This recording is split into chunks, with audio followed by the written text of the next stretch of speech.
All right, welcome back, everyone. Welcome to this episode of We Rise Fighting. As usual, bringing you labor news, labor analysis, theory, history, all that jazz.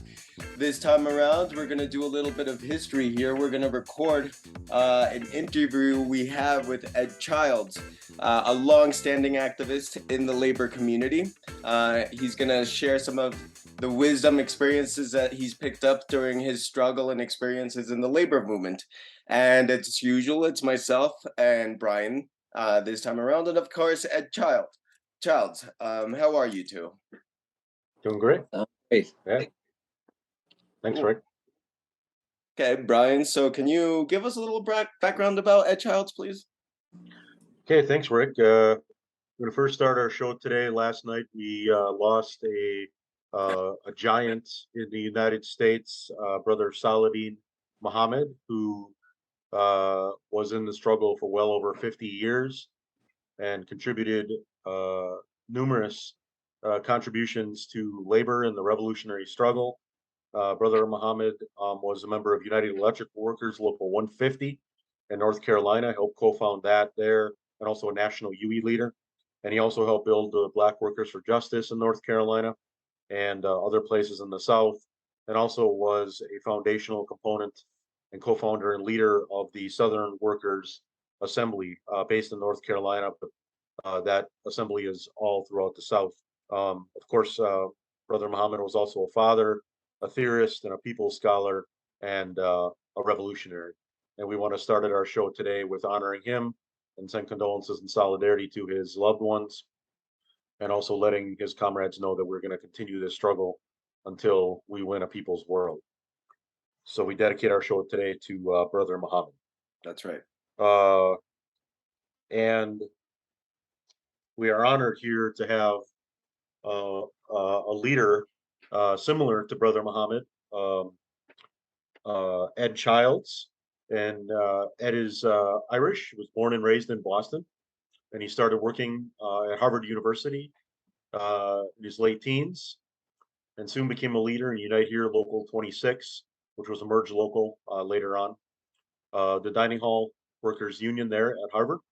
He worked in the kitchen for over 40 years, retiring recently. For years, he traveled to Vietnam during the summer and has traveled to Cuba, meeting with workers there, and once with, at that time, President Castro, and has traveled frequently to Ireland. As an internationalist, worker, and leader, Brother Childs has been involved in many anti-war activities, protesting U.S. invasion, sanctions, and wars. As a steward and chief steward of Unite Here Local 26, Childs was a rank and file member of a leader of rank and file organizing teams that were a part of winning historical gains, such as anti-discrimination language and contracts for our LGBTQIA communities. And beginning as a young child, Childs has been a supporter in many ways of Black, Brown, and Indigenous struggles for liberation and other oppressed peoples around the world. So we are honored to have you here tonight, Brother Childs. And Thank you. We'd just like to ask if you'd like to add anything to the introduction or some things that you've been doing. And we're honored to have you. Thank you very much for joining us. Yes, thank you, Brian. A couple of things I'd like to add. One is about Solomon. It's oh my God, this is a big blow to the labor movement in the United States. Some of the stuff I wanted to talk about would include his struggle down in the South, which I think is one of the most important things for the working class movement here in the United States. So this is a big blow to the workers' movement. One other thing on the international struggle, one of my favorite things I did on the international struggle, I went to Iraq after the U.S. First invasion, and I met with the trade union movement there. And the first thing they said to me was, "Where have y'all been?"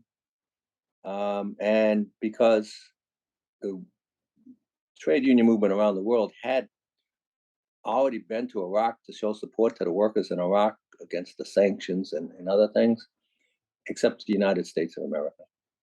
And so And here I was, well, I was representing a local, but not a union, international.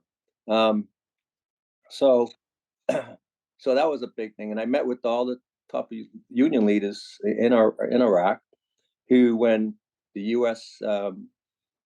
Did um, take over and colonize Iraq, most of those leaders were executed, um, because that's the nature of colonialism. So, so I just wanted to add those two. Yeah. All right. Thanks. Thanks, Ed.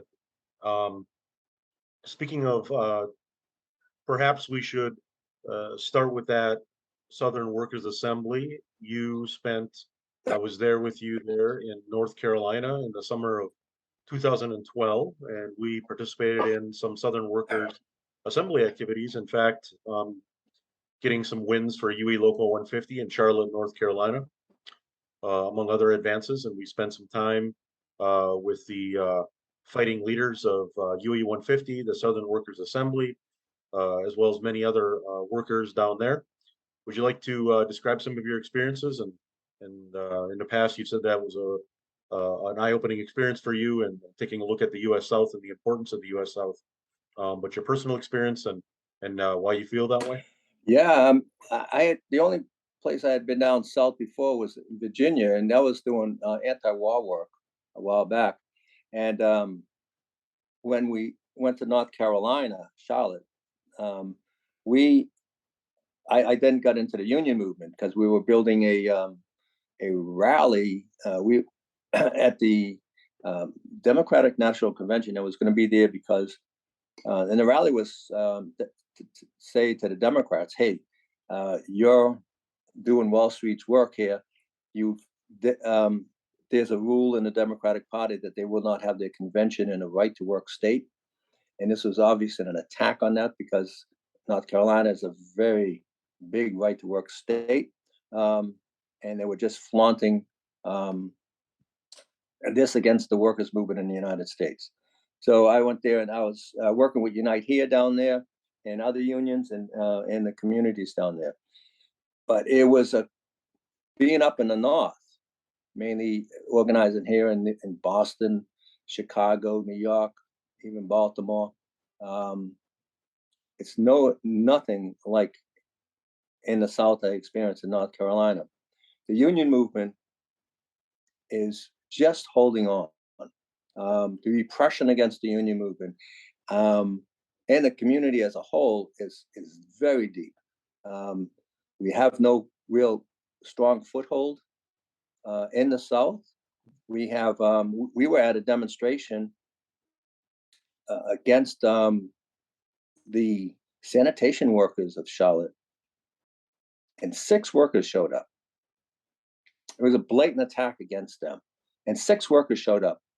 And me and the other, mainly Brian and people in the North, says, "Oh my God, this is such a this is not good." But we noticed that all the top news was there, and the top news and all the top stations and all with the main people from the news. We said, "Okay, there's something going on here." Nothing like this had happened. Workers coming out, even 6 workers coming out since Martin Luther King. That's how suppressed the union movement has been. And he says, "Oh my God." So when we win things in the North, it doesn't float down to the South. And a big part of that demonstration was Solomon Mohammed. And through our efforts in the summer, that movement did grow. And it grows significantly for down there. And it's been growing significantly since through the Southern Workers Assembly that Mohammed organized along with others from UE and other unions and other community groups. I also went down to New Orleans and did some organizing down there. And again, they were so ecstatic for getting one hotel And then they got 2 hotels 3 years later. In Boston, we're organizing 3 hotels a year. And it's so when we try to create a movement here in the United States, the ruling class has a hold on the South, but the South is ready to explode. It just needs help and organization. One thing that I think is the best thing that happened to the labor movement recently is besides the Starbucks and Amazon struggles, was that I was in Chicago a couple months ago. There was a labor notes conference, but it was before that. The Teamsters called for a rally, and the president of the Teamsters got up there. So didn't the president of Sarah Nelson from the Flight Attendants Union, and so didn't the new president of the Chicago Teachers Union. And all three of them, particularly the Teamsters, call for a general strike. In our lifetime, that's never been done with major union leaders of major unions calling for a general strike in coordination with those three unions and others. And just thinking back of our trip to North Carolina, their projection of a general strike was 300,000 UPS workers with some other trucking drivers, another 100,000 truckers, and the flight attendants, shutting down all the airports. Well, that's going to be great, but is it going to happen without the South? And this right to work is a huge thorn in any plan, especially like that here in the United States. So it's that's why I feel not only personally for Saladin Muhammad, but his work was just tremendous. He was spreading the union movement throughout the South with the Southern Workers Assembly and others who are doing work in the South. But if the AFL-CIO and the left and the other union movement doesn't pick it up, we're in tough shape. So I wanted to talk to that. That was my impression of North Carolina, and also obviously I take that experience every day of my life, and everything that's happening. Okay.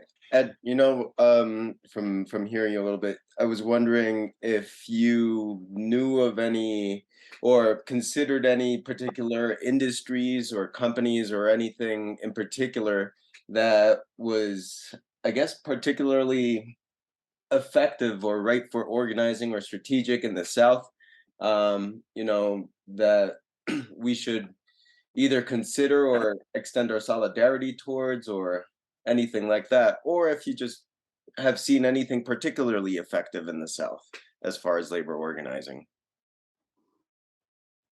Well, that's an interesting thing, because if you look at the South, it's whoever does the organizing is doing stuff.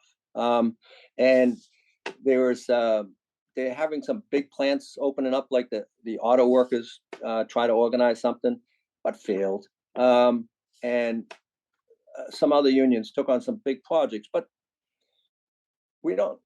it may not have been done that well.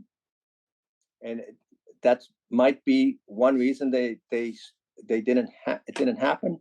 But the problem is also that you're taking on the South, and the South has a huge alliance with Wall Street, Congress, the president, all the way down.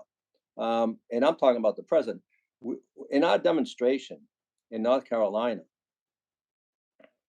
it was against the Democratic National Convention, and every union joined us. Not that there's many unions in North Carolina, but every union joined us. Not only that, the NAACP joined us and actually wanted to be the front of the march. And this was when Obama was president, because it was such an insult, not only to the trade union movement, but also to the civil rights movement. and that for the and Amazon lost there too. But the thing is, and the coal miners are on strike now. But what's happening is the unions go on strike, but unions today can't survive on their own. They need solidarity, not only the local community, but the national community, and also the national AFL-CIO has to come in, because we're sitting ducks for the ruling class. They have a coalition. They have Wall Street. They have Congress. They have the president to come down on us. So I've noticed when unions are doing it, Unite here is doing some. They've organized in airports and they organize in some hotels. It's scattered though, but where they actually put resources in, they're successful. 11 SEIU has some projects going. They're small and they've been successful, but it needs a lot more. And as we've seen in Wisconsin, who was the last right to work's huge state to come in, the unions there are being beaten bad. And that if the AFL-CIO doesn't come in, the left and community groups come in, recognizing this is the defeat of all workers. It's a pushback of all workers. It's not a defeat, it's a pushback that it's not gonna work. No sector is gonna work. The service sector is ripe to be organized. Farming is huge in the South, and it's ripe to be organized. It's been organized and pushed back. Talking about the idea of a Teamster strike, the general strike. The thing was that the last time the United States labor movement was in a position like this was when the Teamsters, when what's his name got out of jail under Nixon, made an alliance with the farm workers. So Hoffa and Cesar Chavez, Hoffa Sr., made a tour of the United States, making an alliance, saying that they're going to shut down agriculture in the United States, between trucking and the pickers. And we know what happened. Hoffa was never seen again. That was organized in the South, and we allowed that to happen. Not personally, but the movement as a whole allowed that to happen. And so it's not just the industries that are ripe. Agriculture is ripe. Service industry is ripe. But it's also who's going to come in. Who's going to help the Southern Workers Assembly come in and organize workers. So that's I think a bigger question. Okay. So back to Boston for a minute. One of the things I wanted to ask you about, Ed, is there's been a surge of union organizing these past couple of years in the what's now known as the United States. And what are some of the best practices that you've used as a member, as a chief steward, as an organizer within your own local, and also some of the things that you would suggest that to look out for that might be pitfalls in terms of organizing in a union that has what is necessary to fight back effectively in this period like you just described? Well, I think it's there's a thing I teach in my union organizing development classes to stewards and to other organizers who want to get into labor, and that's bringing back tactics that we've already had. The labor movement was going very good before the 1950s, and people forget that the McCarthyite period that people know about, They don't know what it was. It was a direct attack on unions. Who went to jail? Union leaders. Pretty much every union leader in the United States went to jail. And then what was left, actually the federal government installed most union leaders after that, and put an anti-communist and mainly an anti-organizing dictate to these union leaders. But what was so dangerous to the ruling class before 1950? We had a template of how to organize, a way to organize that they do in Europe and Japan and China, and how they organize and how those millions of workers organized in India. The template is pretty simple. You go out and organize the members, and you organize within the members. You organize leadership, so that every workplace can stand on its own, and that the leadership of those stewards and stuff are not just simple how to organize your own place, but have a political and organizational understanding of what's going on, so that they can help direct. At Harvard University, that's how I organized. So I worked in the kitchens. I was a cook, but I was a chief steward. And that's how we organized. That's how we organized our steward structure, and also leadership of people who weren't stewards. A lot of people can't be stewards because of family obligations or whatever. And we trained them to be leaders, not only of the dining hall, but overall leaders in the union. And we took on Harvard University. We took them on for decades. We're the first ones on the East Coast, I think, to have gay rights in the 80s. Where Harvard University says they would never give us gay rights. And our membership voted to go on strike, not only for that, but also for pay and other work sites. But they put that in, and we got it.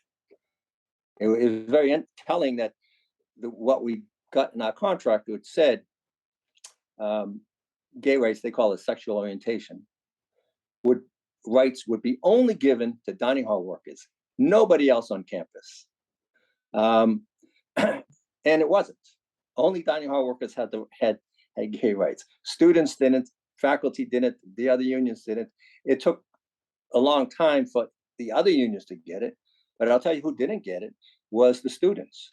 So when the grad students just organized, they said they wanted our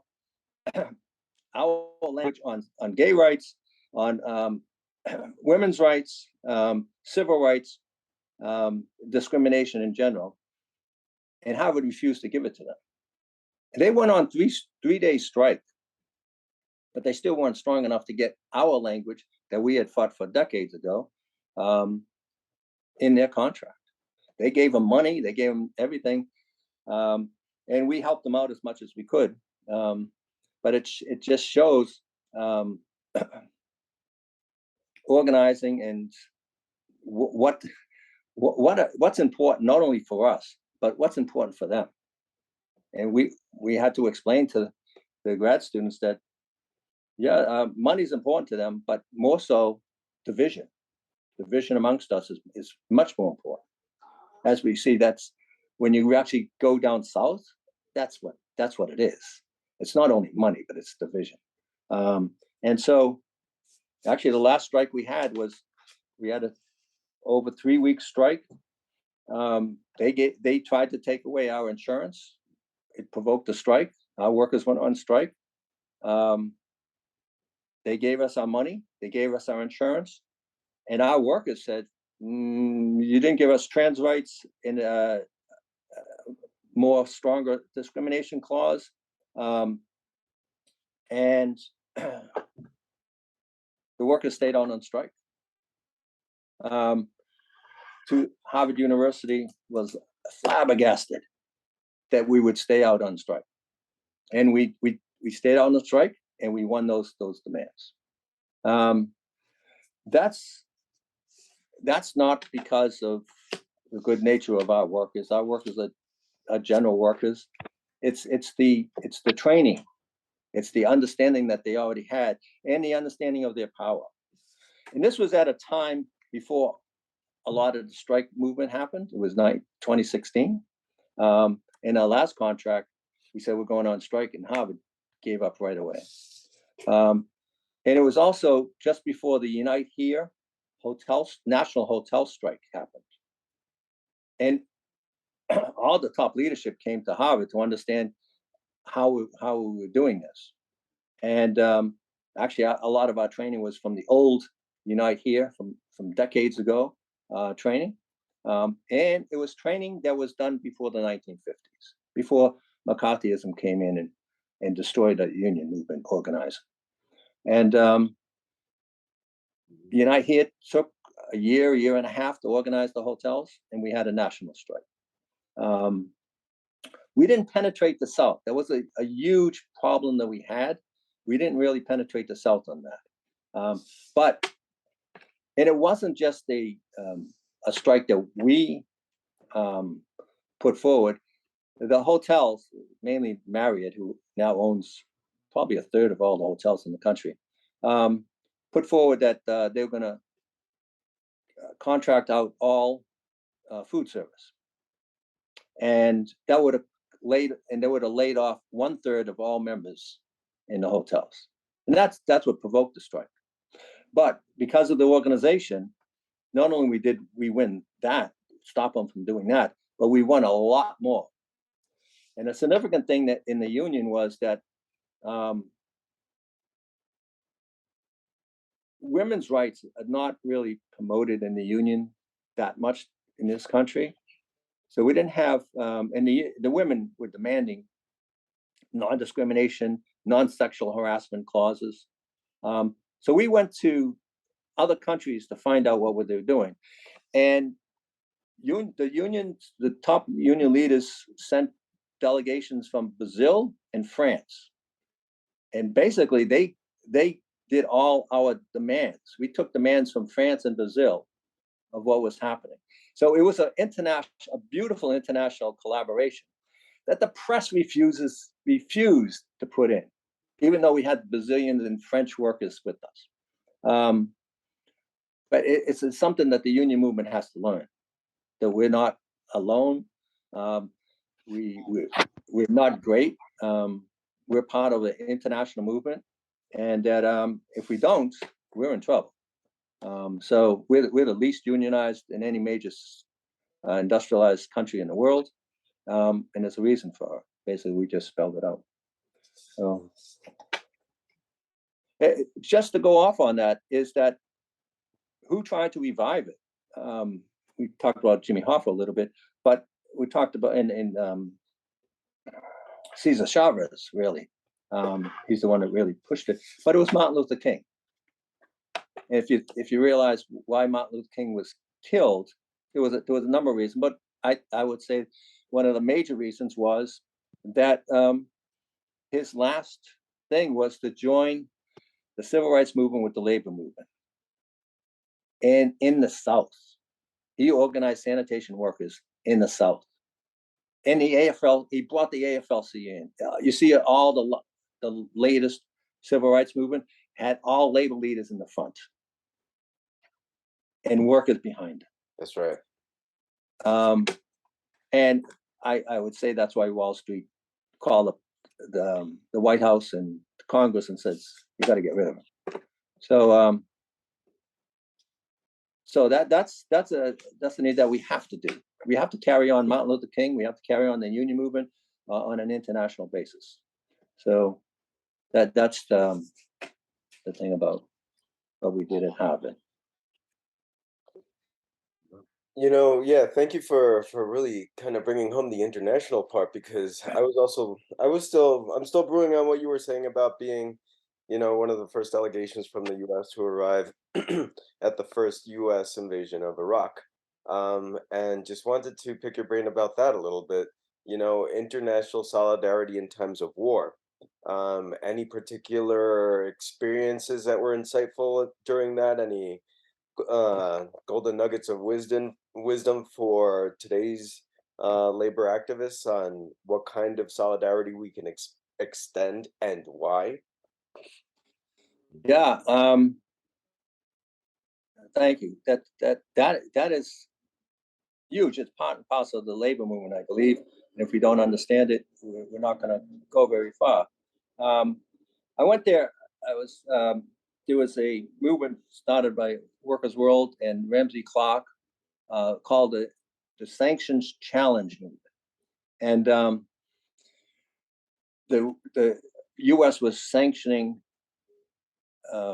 Iraq, and we had word that it was affecting by death millions of people, and so we got a delegation. We had at least one person from every state in the United States go join. We joined a delegation from England, Ireland, Japan, and then Italy. Other delegations had gone at other times, but we coordinated these efforts together. Muhammad Ali was supposed to come with us, but he got sick. So it would have been wonderful, not only putting the community organizations, the labor organizations, but the civil rights movement together. It was in the 80s, he wasn't doing very well. And we went. Now, my purpose of going, I got my local to endorse it and actually put in some funds and stuff for it. And so I wanted to meet the trade unions in Iraq. And so I put it out. I met some trade unions, and I put it out to them. I'd like to meet. We had a number of trade union people on our delegation. Someone from Baltimore, San Francisco, Iowa, actually, was very interesting. And I get a call, like in a few days, saying they want to meet with us. When I went there, every top union leader in the country was there. That's how serious they understood the meeting. They were much more serious about it than we were. They so much wanted the connection between the unions in Iraq and the unions in the United States. And I said before is that the first statement that the head of the Iraqi Federation of Labor said to me is, "Where have y'all been?" It's like every union leader in the world has been here, giving us solidarity, except for the United States. And so we had this fantastic meeting. They talked about all the benefits that they had won in Iraq, which just little stuff that we would understand today. Pregnancy leave and having a new child by law that they won, and in their contract they unlike us, they actually not only have local contracts, they have a national contract with the government. So it's not just laws, like we just beg for laws and then they undo the laws all the time. They actually have they had a union contract with the government, and in it, I have the contract here, that it says that both partners of a new child will get a year off with pay,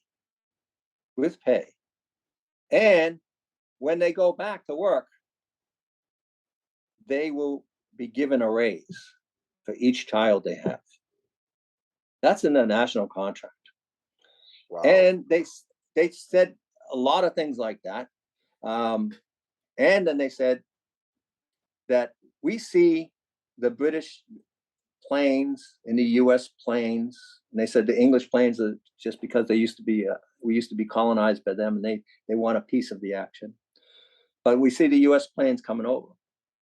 We say that that's not against Saddam Hussein. That's against us. That we know they want to colonize us. And that when you colonize a country, that country's workers can't have better benefits than the workers on the mainland. And that's what we have. So we know that we are the target, not Saddam. They can make a deal with Saddam Hussein tomorrow, and we would overthrow Saddam Hussein. But they can't make a deal with us. We fought for this. We're not going to give it up. And most of those Union leaders were executed by the U.S. At the end of the invasion. And they told me why, and they told the world why. Because the meeting we had was on. Here's an interesting thing. The meeting we had was on international TV. They seen it in Japan, China, Vietnam. They seen it in Australia. They seen it in France. They seen it in Ireland. Now, my folks are from Ireland. My mother gets a call from the people in Ireland saying, "Hey, we just seen Eddie on TV." And when I got back, I had to explain to my mother why she couldn't see me on TV in Iraq, but our folks in Ireland could see. And I had to explain her U.S. censorship. My mother was mentally disabled, but it's that's the amazing thing of how U.S. workers are so ignorant of the situation because of the media blockade against them. And the U.S. media was there, CNN was there, and they're the ones who put it on CNN Europe. They told me they couldn't get it into CNN USA. So I learned a lot about the trade union movement, how strong they were. They had 80% of the workforce organized. And I seen what they had won. And so I seen what they were fighting for. So. Do they have any particular asks of the union movement in the U.S., Ed? Yeah, solidarity. They wanted solidarity. They want the word that this is a struggle against the workers in Iraq. They wanted that to come to the United States. They wanted more. They were begging for more leaders from the United States to come to Iraq, more labor leaders to come to Iraq. They wanted reciprocal. They also wanted to come here and speak. Obviously, the U.S. State Department would refuse that. And this is, we can go into this later, is the AFL-CIO on their international department is totally controlled by the State Department. One thing that McCarthy period did was they said, well, you can organize members here in the United States, but your international department will be controlled by us. And that's basically what it's been. They broke away a little bit when Sweeney became AFL-CIO, but they quickly took it back. And you can see that today, especially attacks on China. And any movements anywhere. In India, you don't see the AFL-CIO should be all over this, where you had 200 million workers on strike, but nothing reached the workers here in the United States, nothing, unless we put it up. And so it's because the State Department controls it. They control the money in the AFL-CIO international department. So that's a big problem we have. So within the AFL-CIO itself, they give us some leeway organizing in the inside the borders of the United States, but not outside.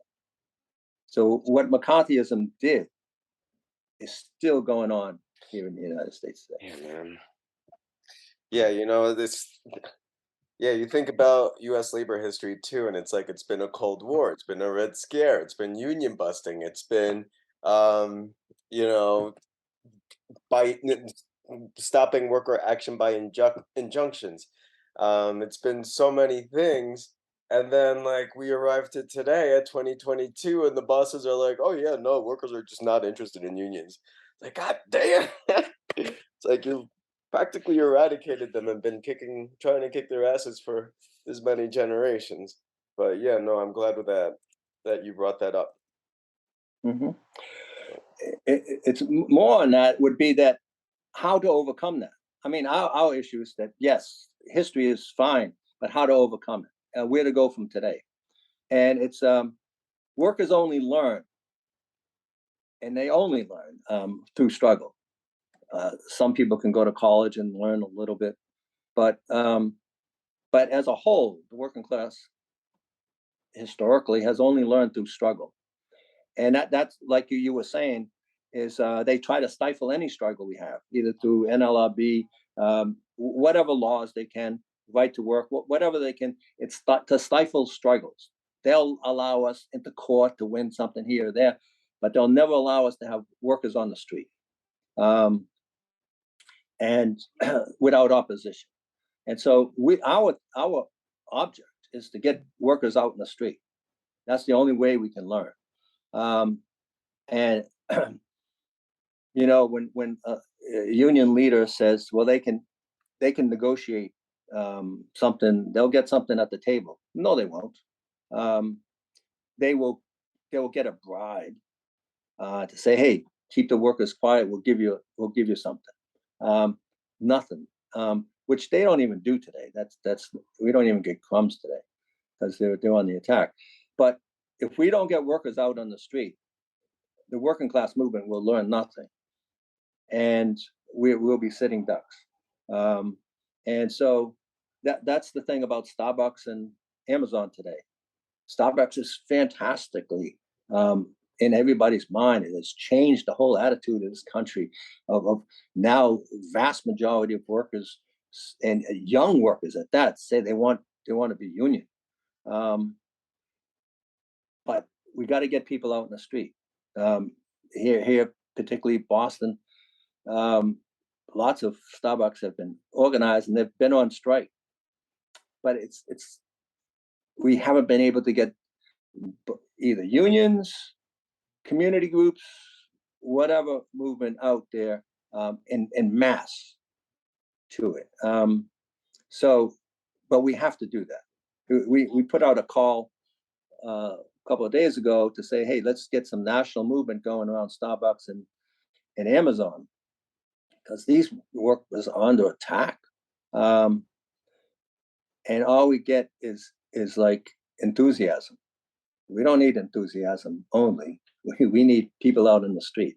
We need community groups. We need the unions to come and get their workers, not just leaders to give a nod, but actually we need their funds, and we need to get the workers out in the street to say, hey, you attack Amazon workers who are organizing, you attack Starbucks, you've attacked all of us. When that consciousness happens, then we're winning.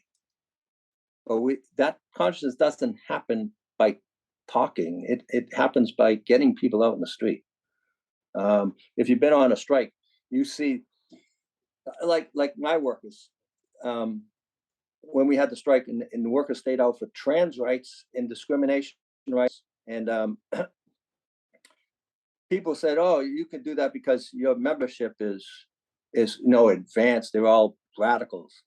So you think we have 750 dishwashing radicals? And then when they met our workers, they seen that it was the average worker on the street. And it's because they were out on the street.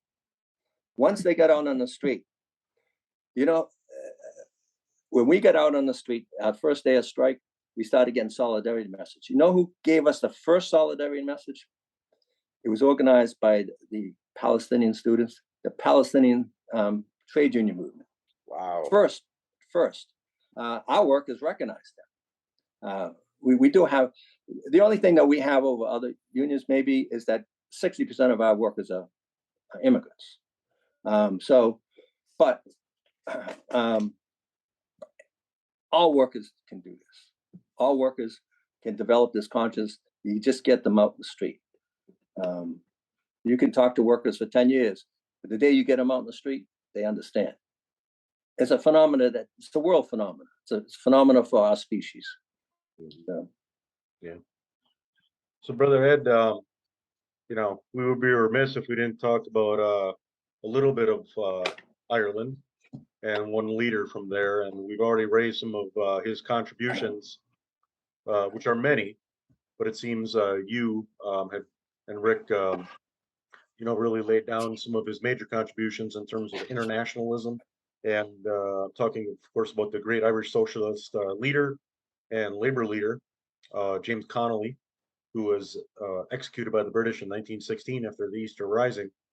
But also one of his other contributions that, if you'd be willing to expand a bit on, besides the international question and worker solidarity, is the necessity of labor unions or labor formations, complete and total independence from capitalist parties. Um, and we just wanted to ask you about your thoughts on that, especially the challenges we face all the time in the United States with the connection of labor, not all, but a lot of labor leaders and not all unions. It's not uniform, but generally speaking, the relationship many times between the capitalist party, specifically the Democratic Party, or others with labor unions and controlling labor unions, so they don't engage in things such as we just discussed, strikes or other labor agitation, keeping it corralled instead of moving forward as an independent entity for workers and the community. So we'd just like to ask you about that, see what your thoughts are on that. Okay. Yes. Actually, I'm headed to Ireland in a few weeks. That family gathering, but it's the Irish struggle is a great example of what we're talking about. Ireland, well, it used to be 10 million people, but through starvation and war, it's been brought down to 5 million. I think the only country in the world and we're talking about 100 years ago, it used to be 10 million people. When Karl Marx wrote about it, he was writing about 10 million people. Today, it's 5 million. That's what colonialism has done to. But with that repression, why is the Irish struggle so alive? Why does everybody in the world know about this small island of 5 million people? It's because they stay out on the street. They stay in the struggle. It's and they've been doing it for hundreds of years, and they're doing it today. And Conley was, you get some leaders in the Irish movement who become international leaders because they understand that, and they're inspired not only the workers in Ireland but workers around the world. The other thing is the Irish understood that they're internationalists, that they're part of a colony.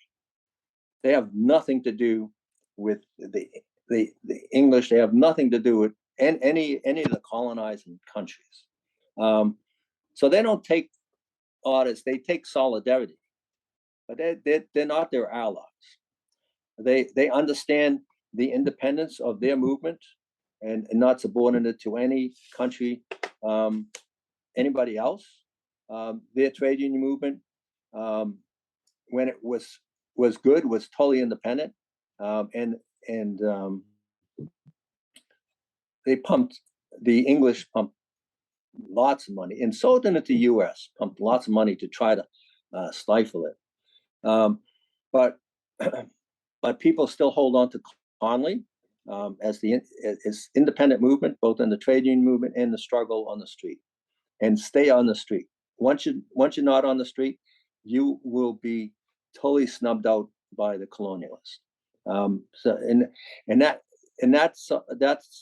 That has rung true in their solidarity throughout Africa, the Palestinians, throughout Asia, and throughout South America. Is the famous thing that's been propped up recently was the understanding of this consciousness goes right through the working class of Ireland. It goes to every child when they're born, so that when they leave, that consciousness goes with them. And there is the situation where when the United States went to war with Mexico to try to colonize part of Mexico, the Irish consciousness of a lot of them immigrated to the United States and for a job. They got into the U.S. military. They left the U.S. military and went over to Mexico because their consciousness understood what colonialism is and that you have to fight it. And so that's why every year the Irish flag is hoisted in Mexico and the Mexican flag is hoisted in Ireland. So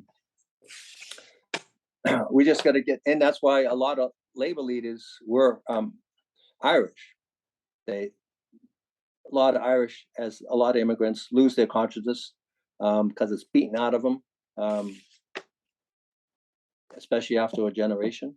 But I get inspired by the struggle in Ireland, and as does a lot of struggles around the world.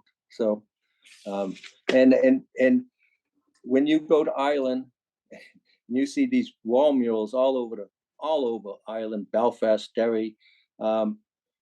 They're not just of their local people; they're all internationalists. And these wall murals are not by one artist. A wall mural doesn't go up unless it's voted on by the community. And so you see a lot of it dedicated to Black America. And a lot of Black American leaders were inspired and actually inspired the Irish movement throughout history. So, so that's internationalism, and that's why a lot of Irish leaders became labor leaders here in this country, because they were internationalists and they understood the movement elsewhere in the world. What was the other? Oh, and the Democrats. The Democratic Party, there was a civil rights movement in Ireland and in the north of Ireland, and you struggle against colonialism. They were doing great against the English colonizers. So for the U.S. to help the English, they sent money to Ireland by millions of dollars, and they tried to create alternate parties that would be classical liberationist parties. And so it's USAID and other things. And the union movement didn't do anything because on the international struggle, because in the North, there's very few nationalists. A lot of the working class were 80% unemployed in the height of this struggle. But that's what the Democrats did to help the colonizers in Ireland, from an English perspective, as they do in this country. Me and Brian were in Wisconsin when the workers took over. It was the first time we've ever sensed in our lifetime a workers' rebellion to an extent where they actually took over and seized the state house. Yeah. And there was mass consciousness everywhere in Wisconsin that we could see. And there was an alliance with the women's movement, the immigration movement, the Black movement, and lots of community groups. And it was a coalition that couldn't be beaten unless there was big intervention. And who intervened? The Democratic Party. The union movement was going to call for to overthrow Governor Walker. There was no way they were going to lose. But for some reason, they went in and said, well, we need the resources, money, and expertise of the Democratic Party. And the Democratic Party told them, the only way we'll give it to you is your candidate runs second, not first. So our candidate, the Democratic candidate, will be running as governor. Your candidate will be the lieutenant governor. In every state, lieutenant governors, nobody votes for lieutenant governor. They only vote for governor. So the leader of that movement, a Black firefighter, the president of the firefighters union, he should have been running as the governor. And there's no way that he would lose. The Democratic candidate was the mayor of Milwaukee. He was racist, sexist. He was against abortion, and he defunded the schools. He attacked the unions in Milwaukee. There was no way that a coalition was going to be formed around him. The women's movement immediately left. The Black movement left. The immigration movement left of that code. And they almost won anyways. And so that's the role of the Democratic Party in this country.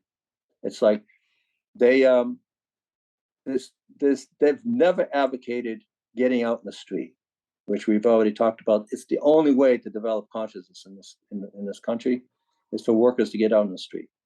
And here the Supreme Court did this thing on abortion. We should have millions and millions of people out in the street, led by the trade union, and nothing. It was scampering of little things. The trade union movement gave it to the Democrats. They should never have done that.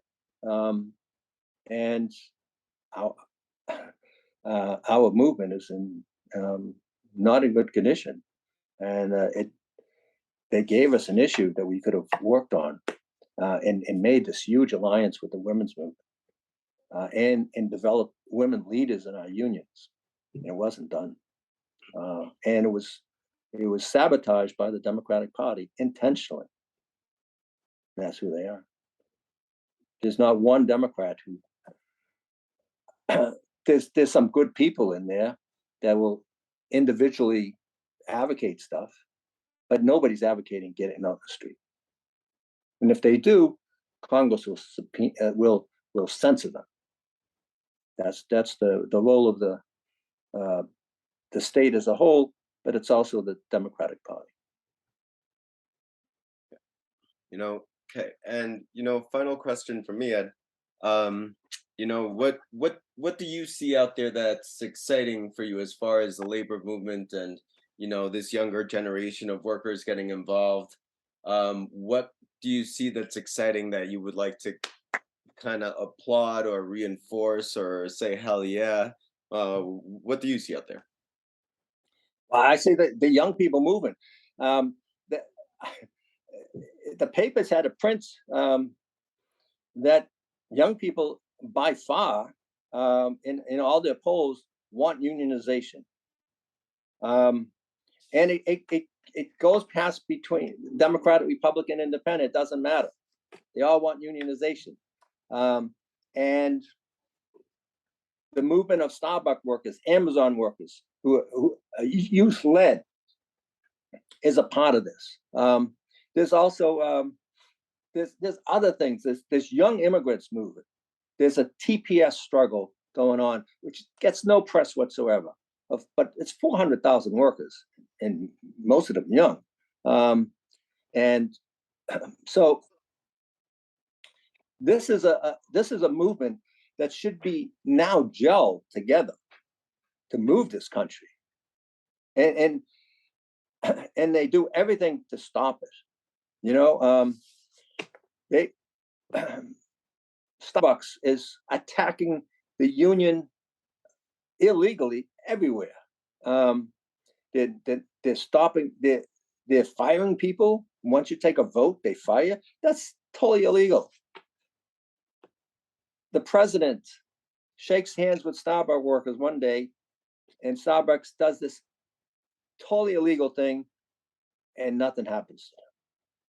Amazon does the same thing, and it's like we have to get. It's not going to happen, and we're placated. We're pacified by this, by thinking it's going to happen above. It's not going to happen above.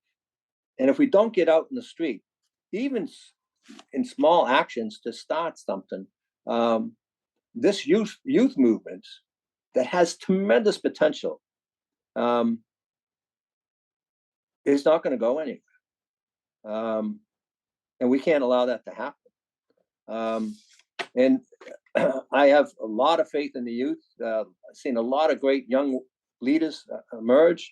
Look at what they did to the Black Lives Matter. Youth-led, unprecedented demonstrations in this country, pulled people together. The state, the police apparatus came down heavy on them. There wasn't no outside solidarity that came in. It was tragic in a movement. So now there's a youth movement in the union movement. and we got to get out in the street. When there's an attack, there's a firings or whatever, we got to do it. And the Starbucks workers and Amazon workers are taking on the South. The Amazon, their first project workers was in the South. Starbucks workers, the Memphis workers were fired. Huge struggle amongst Starbucks workers to get them back. There's South Carolina's organizing, Texas is organizing. The youth are going right into the South, and it's but we got to get people out in the street. When there's a call, doesn't matter who's doing the call, you got to get out in the street, and that's the way to raise consciousness. Not only the workers who are on strike, but also the workers who are not on strike, and all these 75%, 80% of the youth that want to be unionized.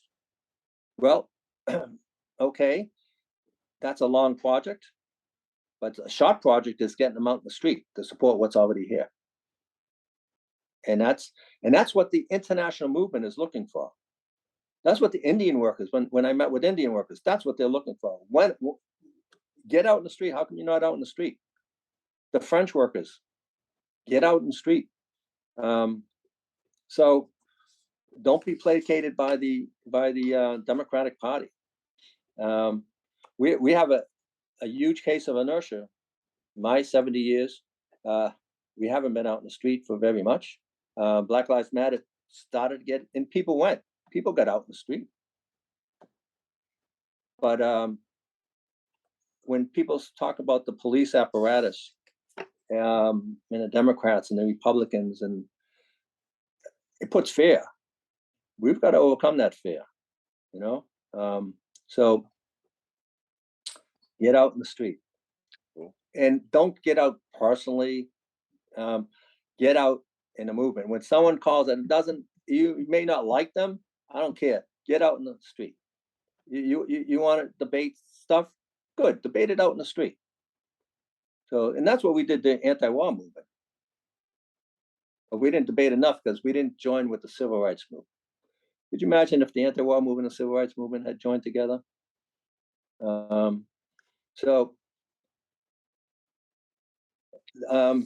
Yes, and there's lots of issues out there that could be combined with these things. There's the whole Native American struggle. There's the whole struggle in Puerto Rico. There's like, why isn't this the movement here talking about Puerto Rico?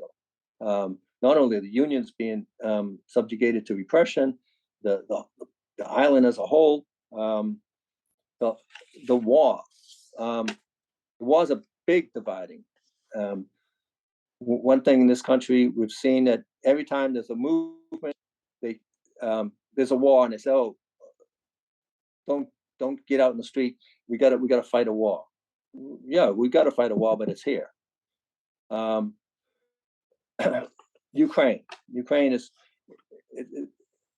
If we were out in the street, we could discuss it and understand that Ukraine is a colonial adventure, not by Russia, but by the United States. That's right. That's why they pulled out of Afghanistan to take over Ukraine, and they've already said they would like to attack Russia. They would like to attack China. Is our movement here? You're just going to let that happen? But all this is combined. If we get out in the street about our issues, we will understand these other struggles. Sitting back, talking, don't get you nowhere. So, not that you shouldn't be talking, but we got to get out in the street, man. Yeah, have that debate in the street. No, hey, that's one of my takeaways tonight. Yeah. But organize. Don't be we're egotistical. It's not individuals out in the street. It's like what's behind me. When they refused to give PPE to Harvard workers, the dining hall workers we did a walk-in. Every dining hall, 750 workers walked off the job, but walked into the dining hall, not outside. So that and said, "We're not working until you give us masks, till you do this, until you do that." We could have done that individually and got nowhere, but looked upon as egotistical heroes, but it's organized. That's right. That's consciousness has to change. Right on. Well, thank you, Ed. You've taken us all over the place tonight, man. Seen some international stories, international struggles, struggles down south and right to work states, and civil rights struggles, thank you. This has been a great interview. Thank you for sharing your knowledge and experience with us. Thank you also to everyone listening for joining us in another episode of We Rise Fighting. We will be back again soon, always bringing you labor news and analysis. Thank you, everyone, in solidarity to all. All right. Thank you. Solidarity. Build the workers' struggle. All right. Yes, build the workers' movement.